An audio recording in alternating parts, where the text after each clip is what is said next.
Welcome everyone to the Businesswomen Australia Q&A with CARE Australia.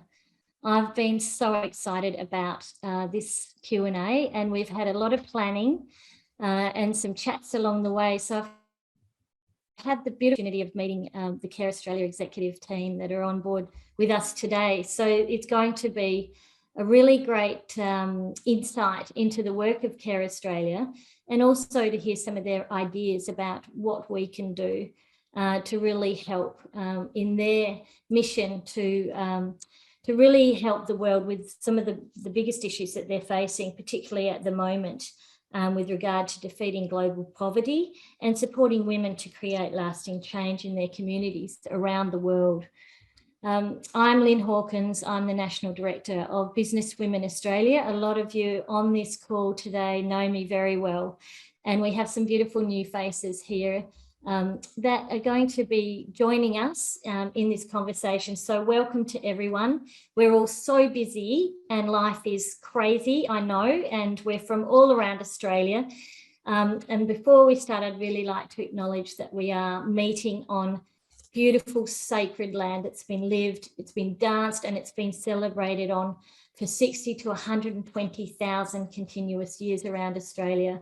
We pay our respects to all Indigenous elders, past, present, and those who are emerging, and we totally celebrate our Indigenous sisters in business, and we love collaborating with our Indigenous friends around Australia. I'm actually in Perth, so I'm on the land of the Whadjuk people of the Noongar Nation, and I'd like to pay my respects to elders past, present and emerging on this land. For those of you who have heard this before, I'll try and jazz it up a bit. Our vision is really coming to life. We really are an organisation that's collaborative. We are the #1 national collaborative community, and I think we've actually demonstrated that over the last 2 years, where in our first year of the pandemic, when it sort of threw us into a shock, we did 80 events, and a lot of those were collaborative and online. We did 75 last year. It's been an incredible achievement of us being able to co-create and work together as a collective, no matter what life throws at us. And it's about this vision and this mission that is to really help each other achieve our goals and dreams. So in doing that, we're building that network of influence, and we're creating opportunities all the time to improve the visibility of business women, to raise their voices and help them be heard, seen and found. The thing that I love is that it doesn't really matter where a businesswoman is working, whether or not they're a business owner or an entrepreneur, or if they're a director on a board, if they're an executive working for a large corporate or a small business, whether or not they're a team manager, a supervisor, a professional, a consultant, a coach, a leader or an emerging leader, we are working with each other. It's the magic that comes from that mix of women that bring together the different levels of experience, the different levels of expertise, and the different cognitive views of the world and their world. And in doing that, we really step up to be leaders.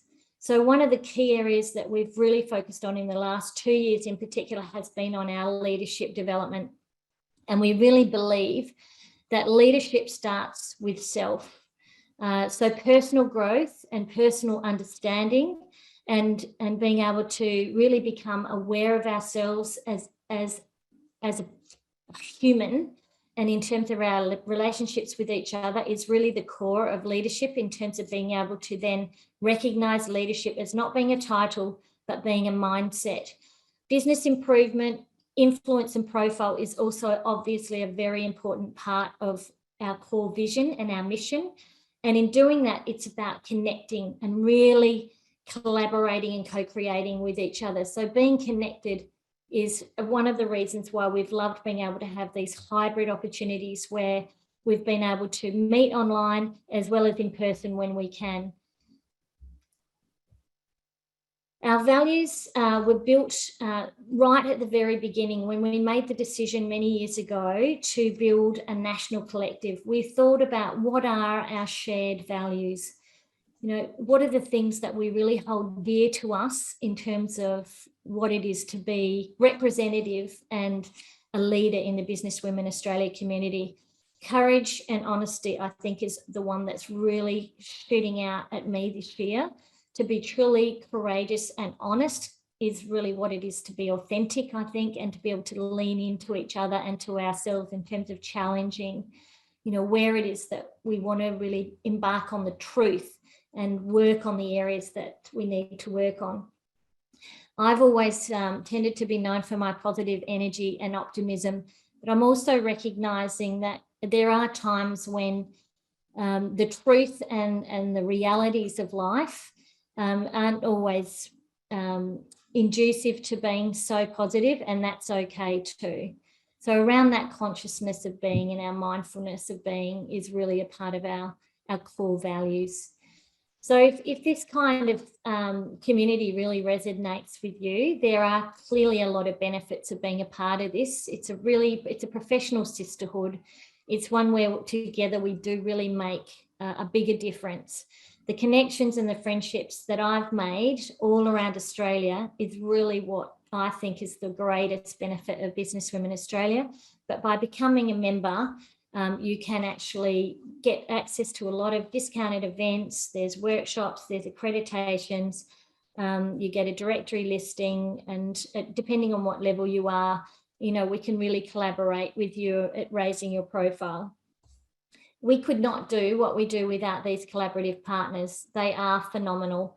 They help us in the background with our Catco Enterprise and Kathy Smith with our digital marketing, all our accounts, and we're dealing with our invoicing and doing our annual tax returns is done by the team under Donna Vincent's leadership at Solo Accounts. Solo Accounts is an app for solopreneurs. I actually use it in my management consulting practice. I know there are other members on here that absolutely totally swear by that app, because you can upload your invoices. It works out your numbers for your tax returns. You can run all your invoicing out of there. Torrens University have been a wonderful partner with us over the last few years, and as a result of that partnership, we've awarded multiple scholarships for women who wanted to go on and get a university qualification. We've actually awarded 2 fully paid Masters of Business Administration, MBAs, and multiple diplomas and degree scholarships. Jessica Schubert and the team at Intact Teams helped develop our Lead the Future program. Anne-Marie Cross, the podcasting queen. Anyone who's had that experience of being interviewed on the BWA podcast show, Australia's #1 ranked show for women in business, would love Anne-Marie Cross. She just makes everyone sound amazing with the wonderful questions that she asks. Fire Up Coaching, 3 Drops, and of course the lovely Vida and Inspiration Source. Vida's hosting our event in Perth tomorrow night at the beautiful Inspiration Space in Inglewood. That's fully booked. So if you're interested in that event, it's a courageous and conscious conversation. What's our topic tomorrow, Vida? Do you want to unmute yourself? Am I muted? No. Okay. So it's rest to be smarter. Slow down to improve. Yeah. Rest to be smarter. Rest to be smarter. That's amazing. And I think next month we're looking at the internal versus the external. So if you haven't got a ticket for this one, don't worry, you won't get one because it is fully booked, but get the next month's one.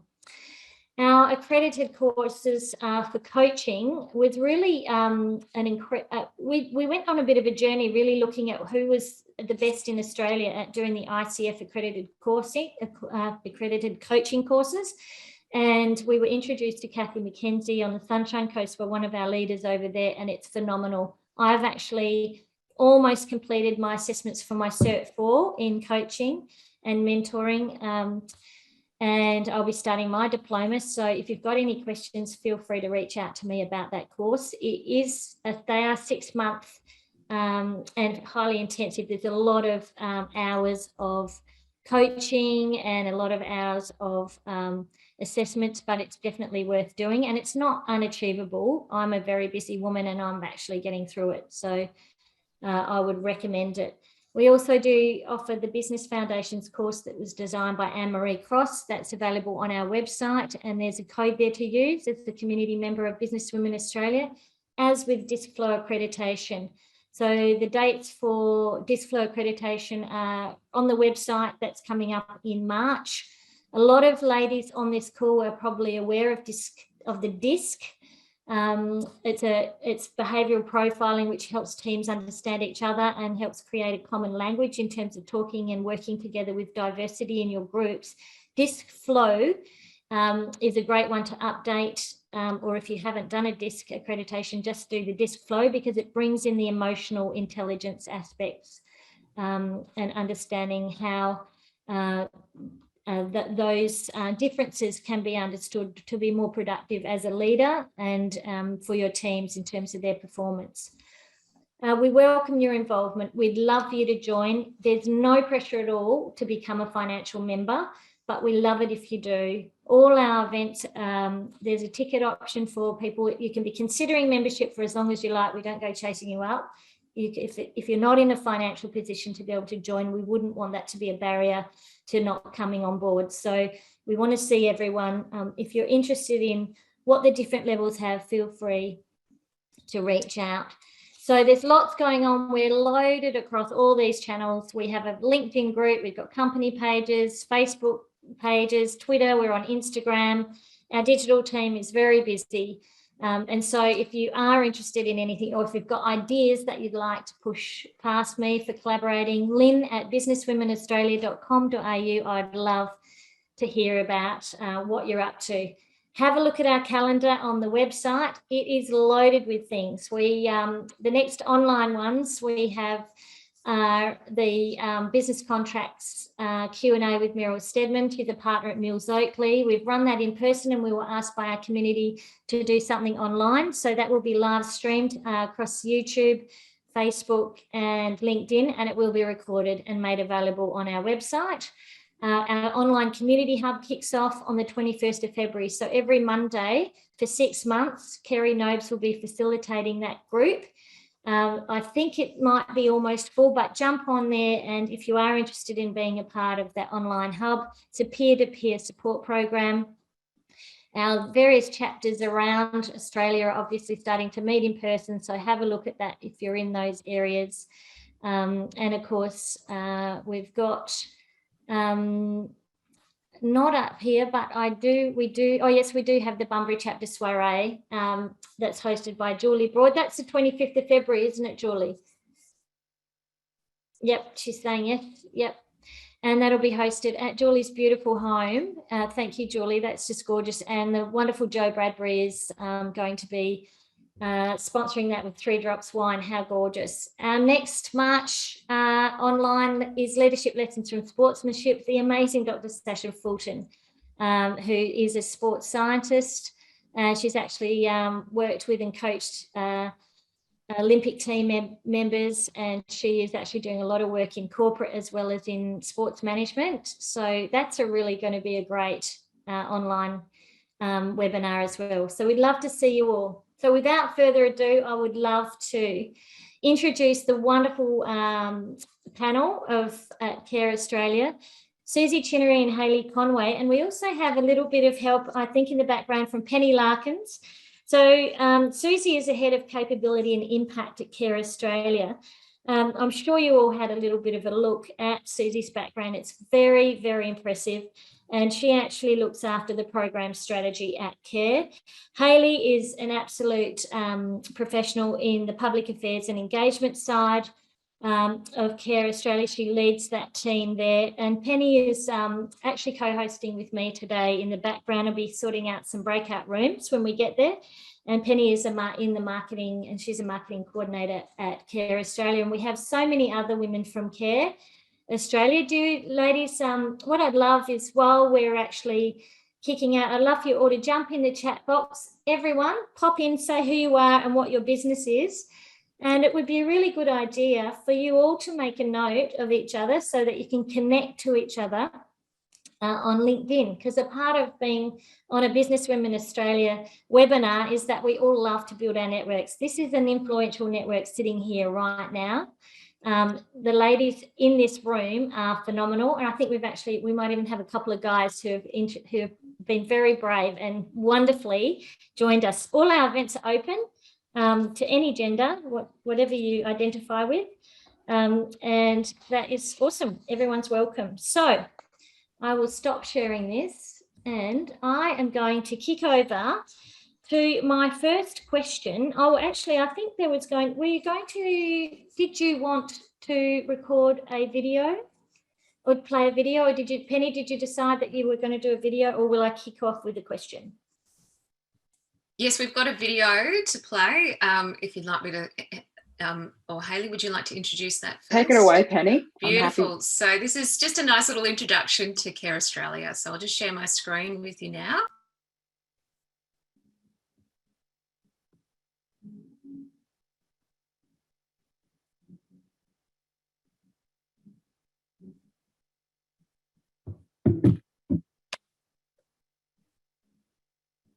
Great to see some of the chat box introductions on the side. Good on you, everyone. That's awesome.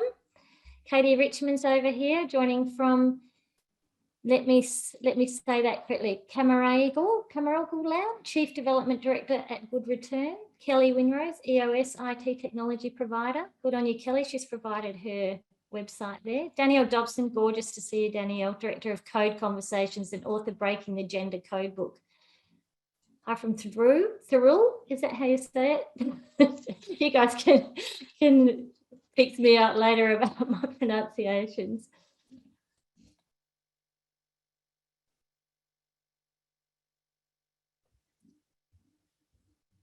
Okay, how are we going with that video? Unfortunately, all my privacy settings are not allowing me to share. So let me keep going here. Okay. We might just throw to you, Hayley.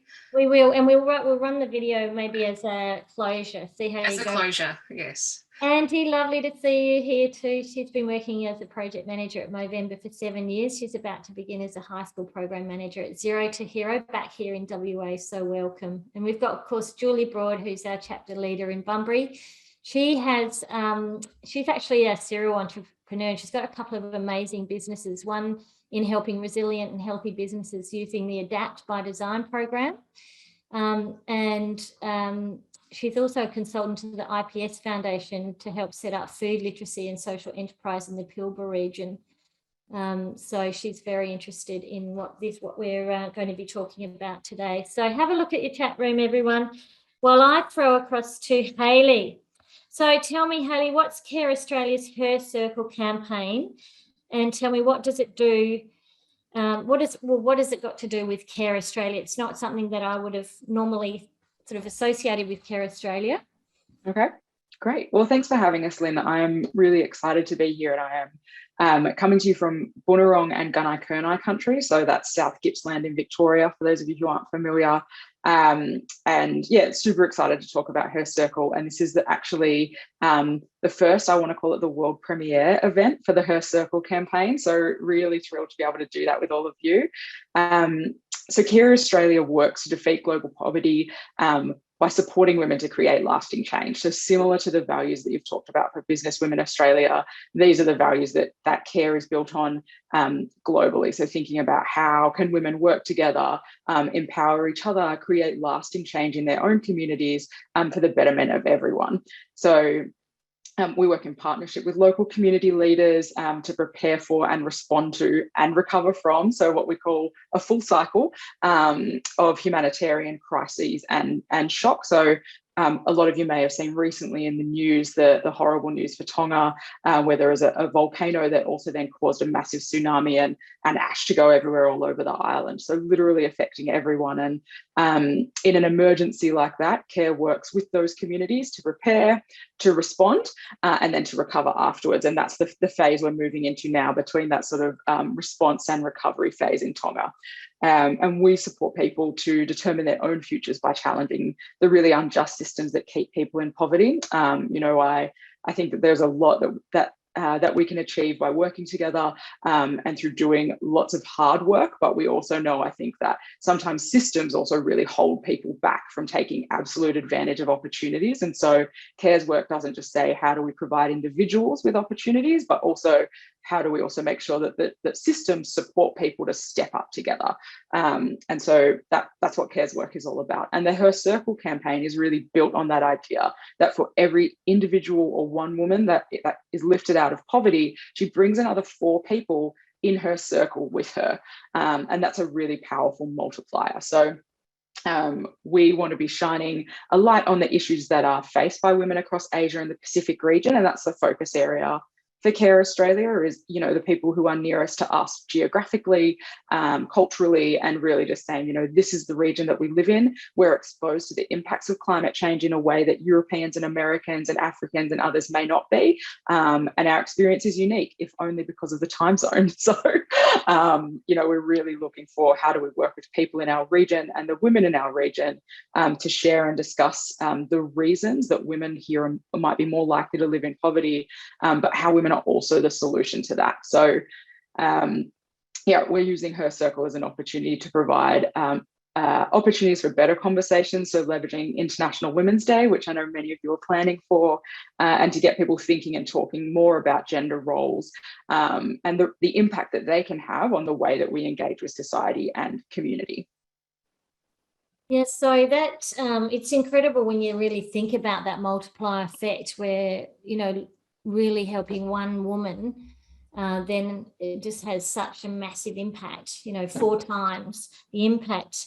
You know, based on that, then I guess you've thought about this in terms of the Her Circle campaign. Suzi, maybe if I can throw it over to you and tell me a little bit about sort of what it is and how CARE knows that this multiplier effect works. Thank you, Lynn, and hi to everybody who's joining today. I think, look, Hayley's talked a little bit about this already, but I think fundamentally we know that women do bring each other along. When one succeeds, she is bringing others with her. So the multiplier effect is really looking at that as at the individual level, to say that change begins at the individual level, and that those women, when they have the capabilities and the opportunities to access and make choices about their life, they can influence the world around them. And the multiplier effect is really talking about that at a very individual level, at that household level of in the communities that we work with, that for most women, they are living in a household size of about 5 people. So we know that the multiplier effect then is about that woman can bring her household with her, and it is based on decades of research from around the world that really all conclude the same thing, that women are the most impacted by poverty, but they are also the key to overcoming it. And I think just to give some flavour to the ways in which those women bring their households with them, it is things like the way that they spend the income they earn. So we know from research that she's more likely to spend it on the health and education of her family. And there's been some research that can be impacting family nutrition levels by about between 4 and 7 times the level of men's income for those families. We know that for women who are lifted up out of poverty, they're able to have better healthcare conditions. You can see less newborn deaths, and that decrease can be by things like 80%. We know that educated women are less likely to die in childbirth, but also to have much better practices in terms of nutrition, hygiene, childcare, more likely to send their own children to school, and that education really leads to an increase in women's earnings, so that every additional year of school that a woman is able to complete increases her earnings by up to 20%. We also know that not just that role in the domestic sphere, but also in business, women can and do have that same multiplier effect. And there's some really interesting research by the Boston Consulting Group, which looked into the difference of investments into female-owned businesses versus male-owned businesses, and found that women were generating revenue per dollar of investment at a level of 78 cents compared to 31 cents for male businesses, which is just astonishing when you think about the difference. And over time, those businesses were performing better, generating about 10% more in cumulative revenue over a 5-year period. And I think that multiplier effect begins there with women as individuals within their households and within the businesses that they might run. But it's also really important to see it in the wider community and in the social context that they're operating in, because we often talk about poverty just as an economic issue around not just earning $1 a day, but actually getting a fair income. But really, it's also about opportunities, access to opportunities, being able to grow the capabilities that women need so that they're able to play that active role in their workplaces, in their communities, to influence legislation, to engage with civil society.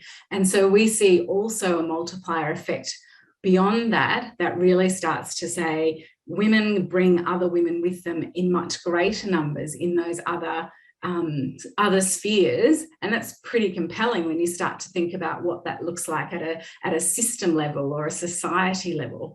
I think there's some really good examples from the role of women leaders and what they can do, both in terms of being a role model for showing other women and men what other types of roles that women can play and where are they capable and competent and worthy of trust and investment for as a leader. I think in terms of elected officials, there's great evidence about the role that elected officials can play in seeing women's issues being taken up by government. There's also really compelling evidence around the role that women's movements can play in tackling one of the really big issues, which is violence against women and girls. And there's been some very, statistical analysis done around this that really tried to look at what is it that helps a country when it's trying to tackle violence against women. And obviously that's a debate we have here in Australia as well as in the countries that we're working. And what it found was that the mobilisation of women's organisations and movements was the most important thing. It was more important than a nation's income, than the type of political parties it had, or even the level of women in politics. It was really about women working together on an issue was the most critical thing. And so we know that those ingredients are really critical for lifting women up and out, and that women working together can achieve incredible things.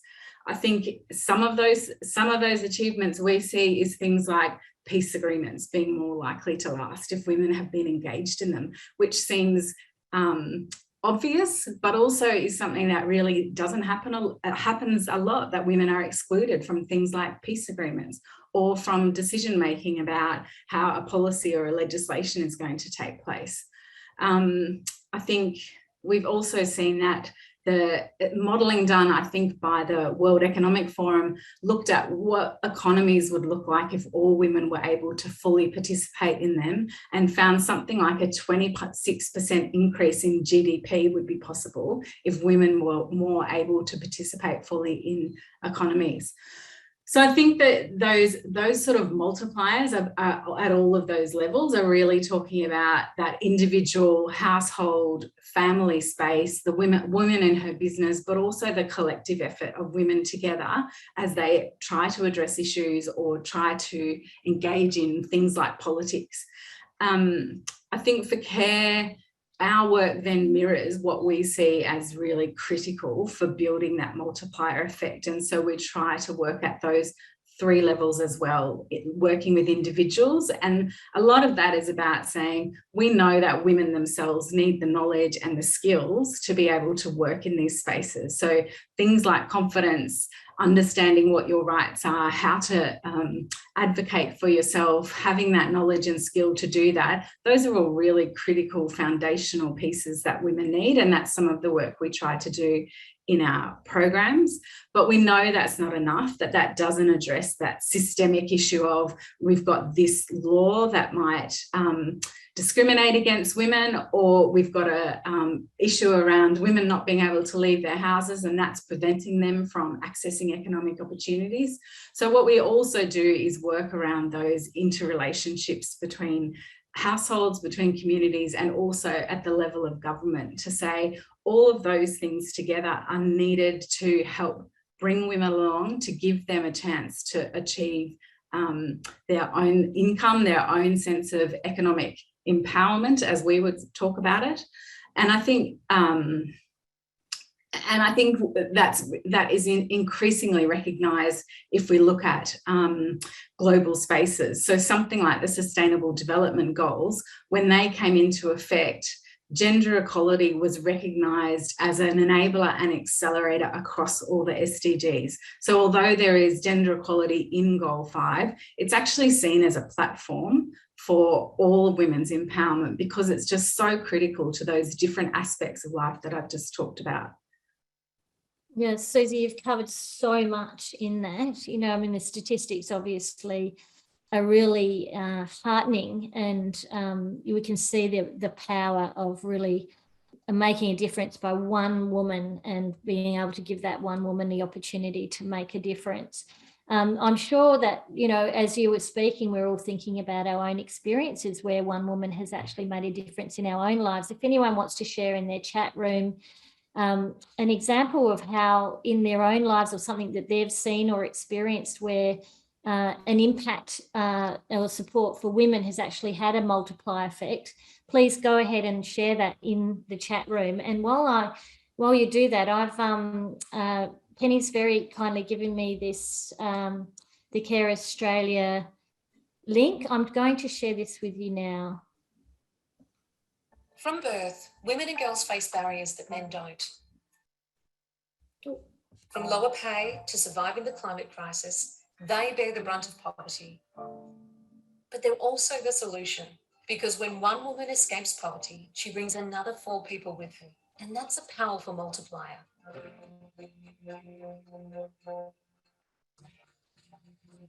CARE helps women by creating opportunities to build knowledge and self-confidence. Arpita wants to be a scientist.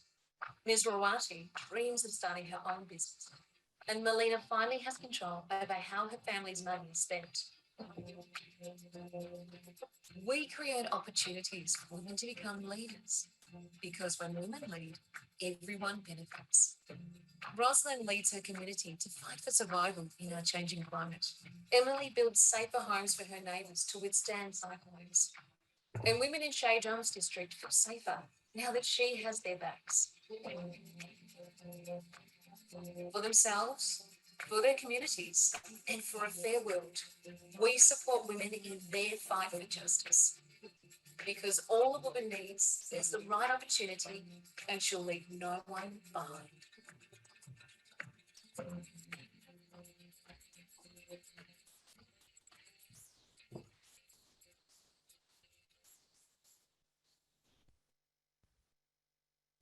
That's a great video, and beautifully produced too, just beautiful. What gorgeous images there. So Suzi, you mentioned climate change.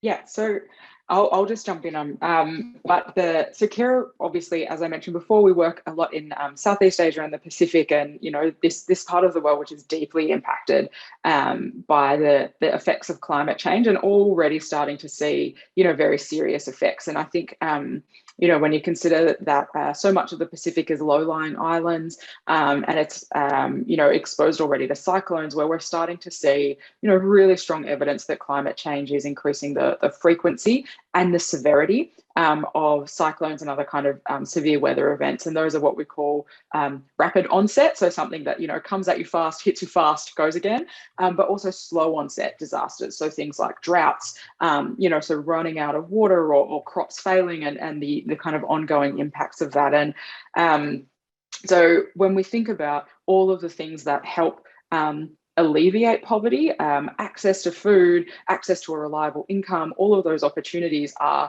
deeply affected actually by climate change. And so when we talk about climate justice. What we mean is, how do we look at the impacts of climate change and how they and who is most affected by them already, and who has done the most to cause climate change, and then what's the imbalance there? Can that be addressed through programming, through systemic changes Suzi talked about? So programming, directly with communities and individuals, and looking at that household and sort of social level.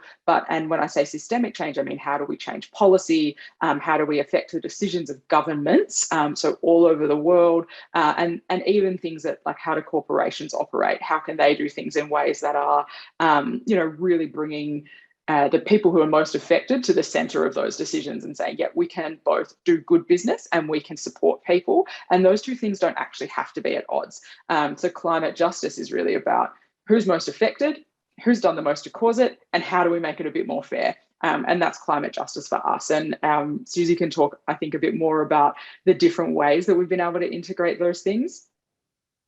Yeah, thank you, Hayley. Yeah, I think as Hayley is saying, I think a lot of our work is really about trying to rebalance, to say that those that have been most impacted by the decisions of others often have had the least say in how that decision's been made and are most impacted by it. So we're really looking at that in terms of, what does that mean for those people? For women, that means things like, if a disaster happens, they're at risk of being placed in unsafe or overcrowded shelters, or they're less likely to have savings or property or land that is going to see them through that disaster period. And I think COVID has shown for all of us how a sudden shock really highlights the inequalities in a society. So for women, that means that they don't, if they're in less formal employment, they've got less coverage by things like labour laws, that they don't have access to social protection systems.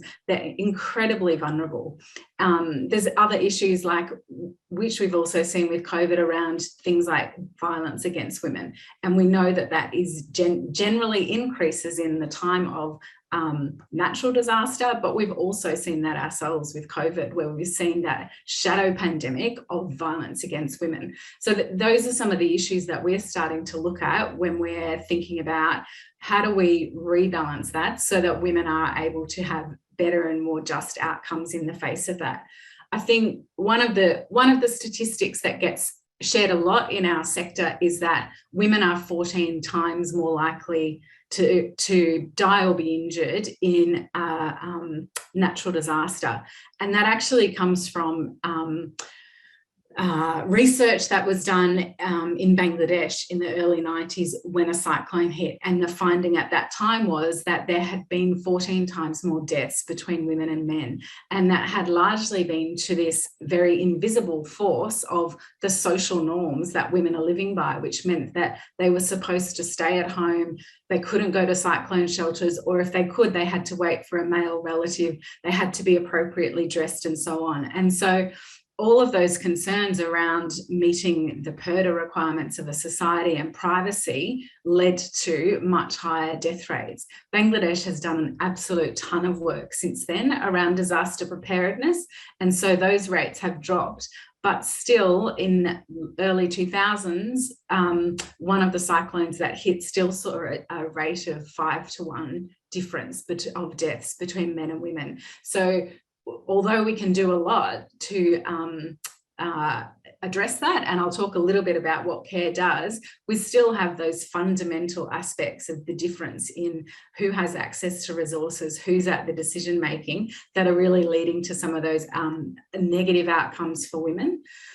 I think a big part of it, and Hayley touched on that, is really about the representation in decision making, because it is those decision making spaces are talking about policy, they're talking about law, they're talking about where budgets will be allocated, and they're doing that at the national level, but they're also doing it at a community level. And that's one of the spaces that we work.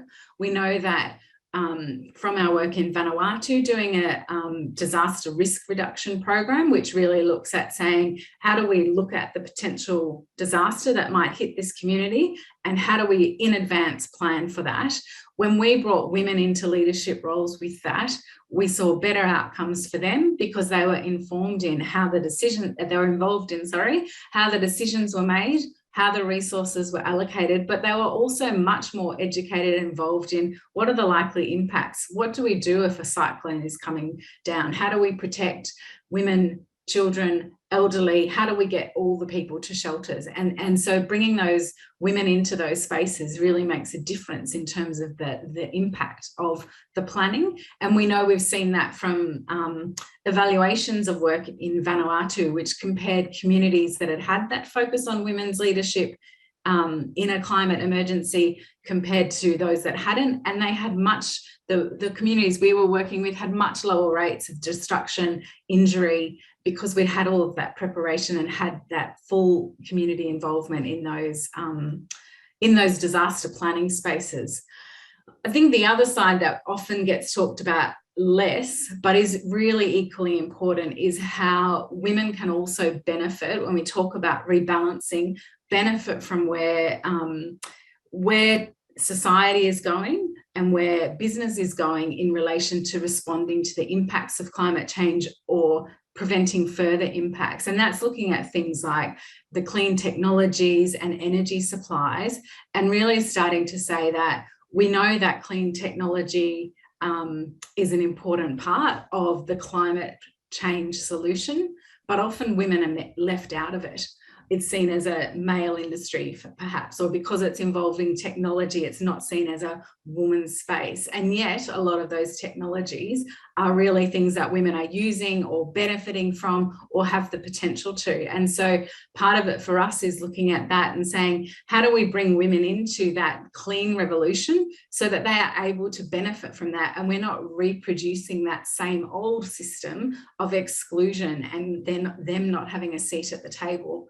And I think the other one on energy supplies, which is a really big one for a lot of the communities that we work with, is about how we do that shift in energy supply away from some of the traditional methods that may have both increased potential climate change impacts once you start talking about scale, but also that climate is impacting their ability to access those environmental resources. So things like firewood or gaining access to clean water. And it's really about trying to say, how can women be involved in making those decisions about what could we do as alternative energy supplies? How do we get clean stoves into women's kitchens that prevents them trekking hours to get firewood, that doesn't pose a health risk to them through fumes, that is also about giving her back more time, more health, and also is having that climate intersection. So a lot of our work really is trying to say, how can those things come together so that solutions are improving women's lives, but also are really responding to what they need as they're feeling those various impacts of climate change. We're all completely sitting here thinking, wow, there's so many aspects to this. I've just noticed in the chat room, Julie Broad's asked if your programs can be replicated in remote communities through collaborative opportunities. What I might like you to do, Suzi, perhaps the best way, because we've got a lot to cover in there, is just if you can reach out to Julie Broad. Julie, pop your email in, and I'm sure Suzi will get in contact with you with that. And Julie's very involved in creating collaborations in the remote areas. So that might be something that we can investigate too, to really make a difference here. Thanks, Lynn. Yeah. I'm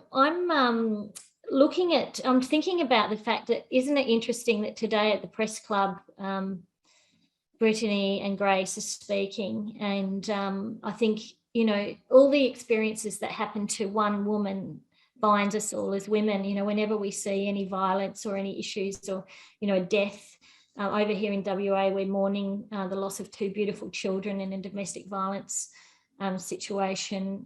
Just only recently, it's very, very close to our hearts, happening around us every day. We know that women are the ones that are the most likely to be, I think, killed in a domestic violence situation. When we think about gender inequality, we've all experienced it or seen it in one way or another, where I'm just thinking about an experience where I was coaching an executive, and the realization that they had when someone inadvertently emailed a spreadsheet that showed the salaries of their co-directors, and they were doing a significant more amount of work and they were paid 30% less than the other male directors in the company. This happens all the time. These kinds of, they might be very major discriminations, they might be kind of minor, but they're all still there and building up. I'm just interested in how CARE is asking us as women to really, what is it that we can be doing and how can we get involved to really amplify the message that equality needs to happen, and we need to make sure that gender inequality is minimised. Thanks, Lynn. I think when I hear when I think about like how extraordinary women are, I'm often reminded of that quote that, like Ginger Rogers did everything that Fred Astaire did, but she did it backwards and in heels. And I'm just like, yes, like these are the women, right, who we get to work with. And like, I would like to say that I'm showing my age, but I'm actually not that old. I just really like old films. So, so I have absolutely no excuse for that. But, the point stands, which is that, like, I think women do such extraordinary work around the world. Often that work is unseen, it's unrecognised, it's unpaid, or it just goes completely by the by. And they do that at the same time as doing everything that their male colleagues are doing. So, and I think that kind of unsung work, unseen and unheard, is really important to elevate. So what the Her Circle campaign is doing is really providing a way for women in relative positions of opportunity, or who just really share these kinds of values about lifting women up and seeing the ways that we can make change in the world. It's about ensuring that we all can like match the impact of a woman who is bringing 4 others with her, and that's what we're doing with her circle. So if you do want to get involved and participate, we would absolutely love that. There are heaps of ways to do it, but the best thing to do is to jump on the CARE website, which is care.org.au, and then just go /her-circle, but it should be up on the homepage, and sign up and get involved, because there are lots of different opportunities. But basically download the activity pack, which we hope people will use on or around International Women's Day. You can do it with clients, you can do it with staff or teams, or in any other group, your circle, bring them together and really have a look at what some of these extraordinary women are doing. And there's even a few conversation starters and some quizzes and things that you can use to really get people engaged, and to, I think, which are gentle ease-ins for some of these conversations, which I think can be a bit hard to start. And so we're really excited about how we can open that door for more people to engage with this, because I think that, whenever people hear about the things that women face, they really want to get involved, and often just getting started, as entrepreneurs and business women, getting started is the hardest part. And so, if just jump online, care.org.au, come along to Her Circle, download the activity pack, and we'll get you going. Fantastic. And I can see that Penny's actually popped them up in the chat box there, everyone. So take a copy of those. I think Penny wants to have a bit of fun to maybe use some of the conversation starters. Penny, what's your plan? Are you going to pop us into some breakout groups? I definitely can do that. Yeah, so this is just a little bit of a fun activity to break up and a bit more interaction between some of us here. It's a nice way to go through some of the themes we've already touched on, as some of these topics can feel a little bit dry. And we find that they can be somewhat difficult to bring up in a general conversation. So part of the Her Circle campaign, we've put together a nice little activity pack. So it's got these conversation starters and a couple of questions to test your knowledge. And the conversation starters are fantastic for boosting some critical thinking.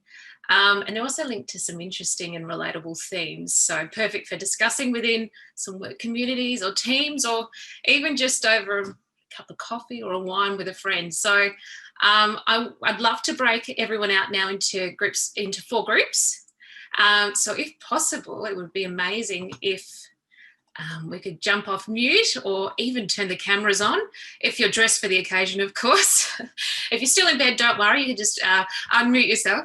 But I'll break you into these groups now. In each group, I'll give you a separate little conversation topic or conversation starter, and have a quick discussion. I'll give you a few minutes, and then I'd love it if you came back to the big group, and then gave us a little bit of an update of where you were at with each conversation starter. So let's go into our group, and then I'll jump into each group and give you your little conversation points there. Let's hope it all works. So Excellent. So welcome back, everyone. We've got everyone back. Beautiful. So who was the first room? Who was the spokesperson for the first room? Unmute yourself if you're willing to speak. Okay, so hi everybody. We were in the first room, and our first gut reactions were things like bottle openers and underwear. But so, sorry, everyone doesn't know your question. I should have found. Sorry. Yeah, what was your question or your conversation starter? Our question was, if us and all of our neighbours were flooded and we lost everything, what is the one thing that we would ask for? Beautiful. So first answer was bottle opener. And my thought went straight to sort of like underwear and soap. But then, that was our gut reaction. And then we sort of came up with like desalinization equipment to make sure we always had fresh water. We came up with another option as a solar charger for our phones. And our third option was cash, so that when we did have access to something, we could decide what we needed and what we needed to spend the money on. So yeah, that was our three options. We didn't really decide on a top one, but I would think probably the desalinization equipment is probably the most important for the situation. Yeah. Beautiful. That sounds like you had some great conversations there, and cash is 100% one of the main things that you'll need in a crisis, that cold hard cash, because no one knows a place, and it's people like a local does, and they're the first responders in crises like floods, earthquakes, cyclones and conflicts. So cash is going to help anyone any locals, and as they know their land and their resources and their community best. So well done. Thank you. Who is in our second group, and can you let us know your question or your conversation starter that you had?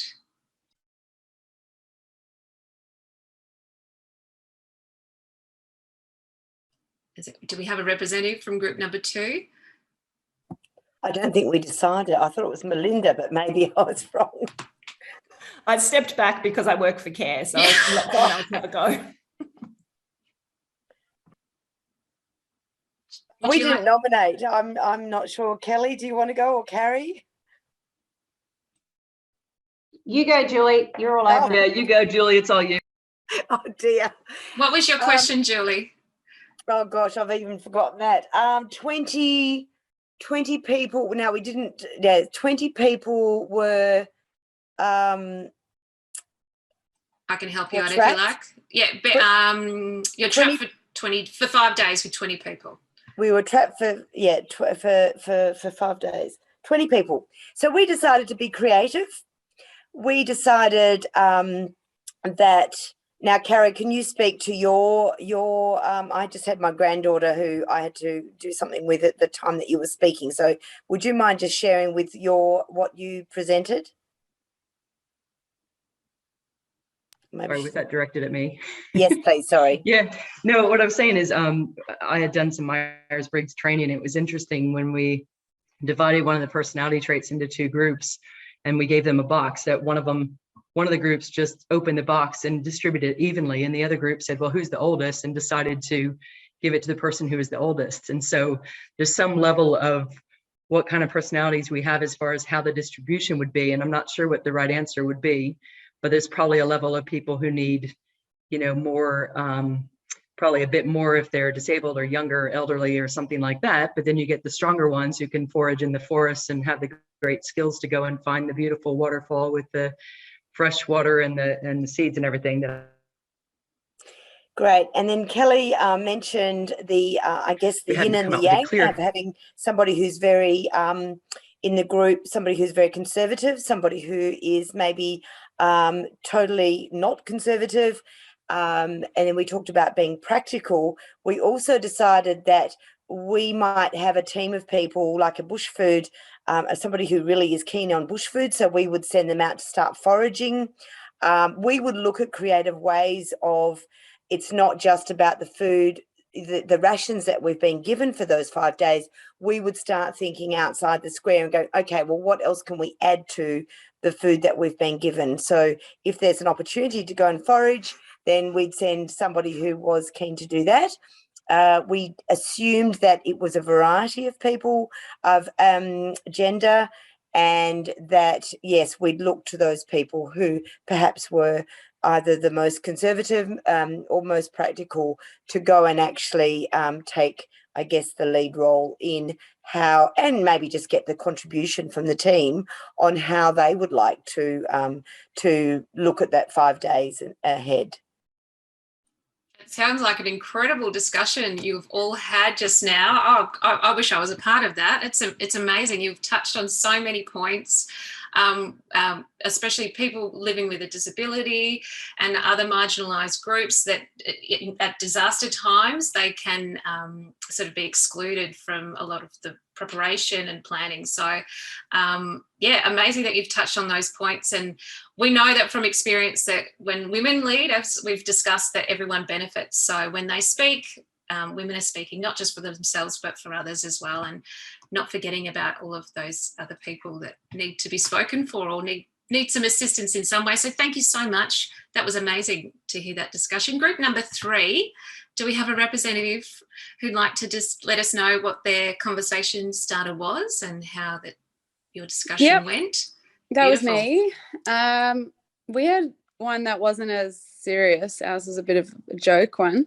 So our question was pina coladas or getting caught in the rain. So I thought everyone was getting a cute song lyric to discuss, but some people had actual, proper things.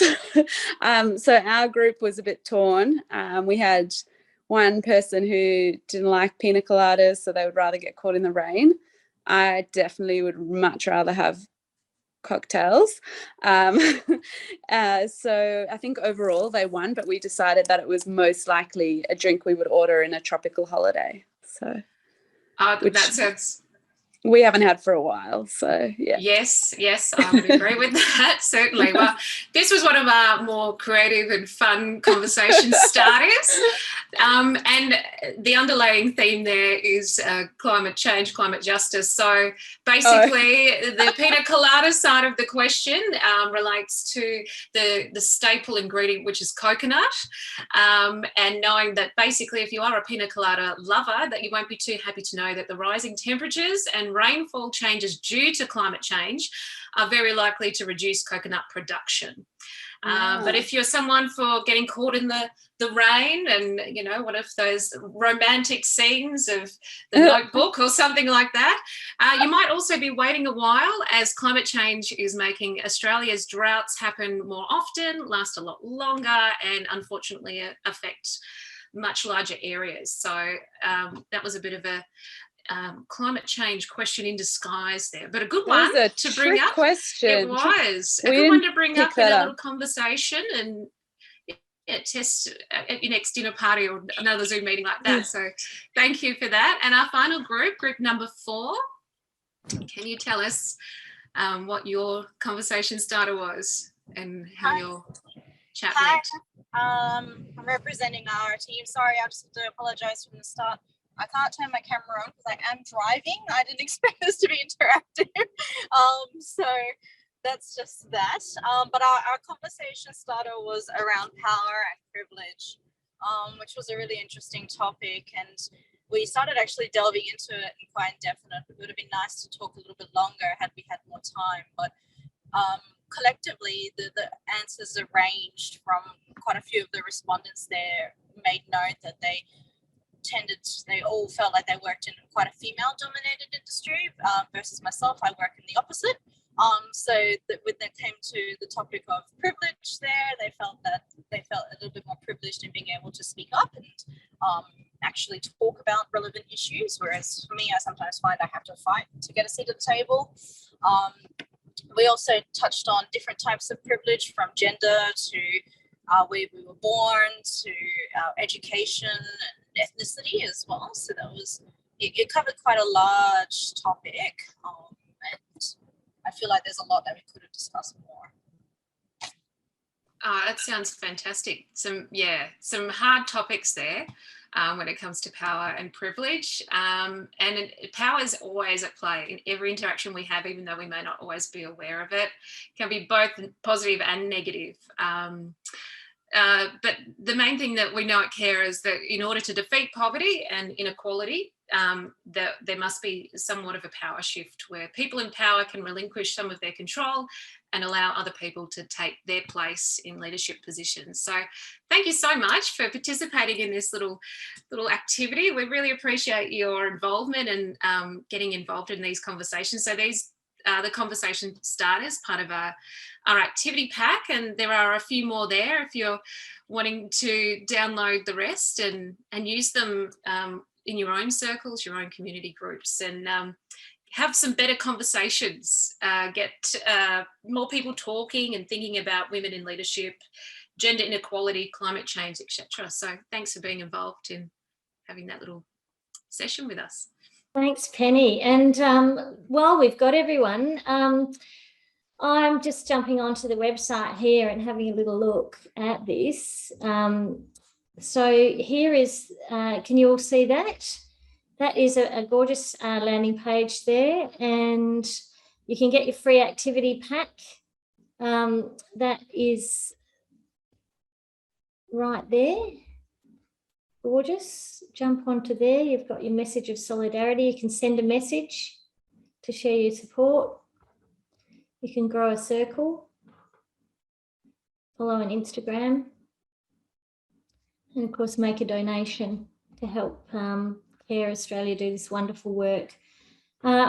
In terms of the activity pack, have we got any volunteers to run a Her Circle for Businesswomen Australia? If you're interested in doing an online Her Circle and using the activity pack to pick which questions you'd like to throw to the group, I would really love to hear from you. We can run that on International Women's Day and keep promoting this great work of CARE Australia. I'd really love to keep this momentum going.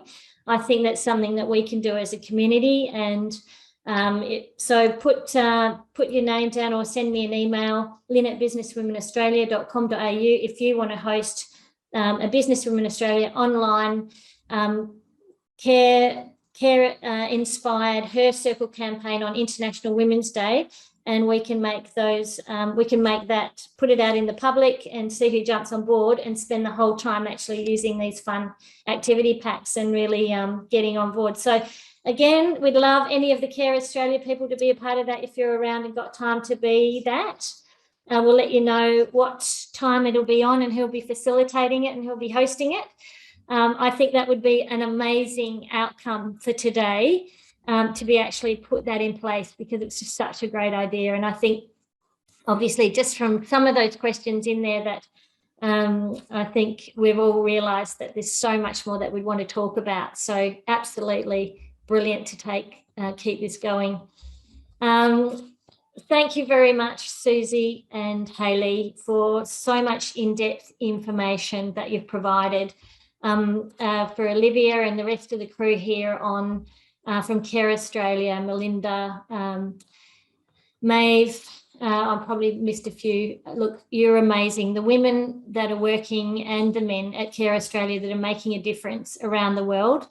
Your passion is it's contagious. The purpose that you've got is absolutely totally in line with us as women who really care about the world in which we live in. So we really are grateful to you for choosing this as your professional pathway in life, because you are really making a difference, and it's very inspiring. So we'll do everything we can from the corners of the world in which we sit to be able to help you and to create that multiplier effect.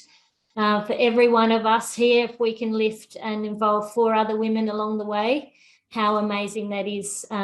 Beautiful in the chat room. Everyone's throwing out their accolades. the gratitude. Everyone's been really enjoying this. It's been quite a different kind of session for us. It's a nice change from, budgeting and finance and technology strategies, a lot of the other topics that we tend to do. So it's been really beautiful and uplifting today. So I'd just like to thank you from the bottom of my heart and for coming on board. That's beautiful. Thank you all. Thanks for having us, Lynne, and Wonderful. everyone. It's been really wonderful. Thank you. Totally amazing. So we will have a Her Circle campaign. We will run that on International Women's Day on the 8th of March. That'll go into our calendar, and we would love for a member, a classic or a premium level member, to step up, and you can be our face of the Her Circle campaign for Businesswomen Australia. So please, members, let me know if this is something you'd like to do on the 8th of March. We've got 4 weeks to get that up. We'll get that up by this weekend, and we'll start inviting our wider community. We've got 10,000 subscribers. We'll probably end up with probably 20 or 30 women that have got the time and the inclination to get on board and have a play, and we can have some fun with those cards. So thank you, ladies. I love that. Thank you. Gorgeous to be here.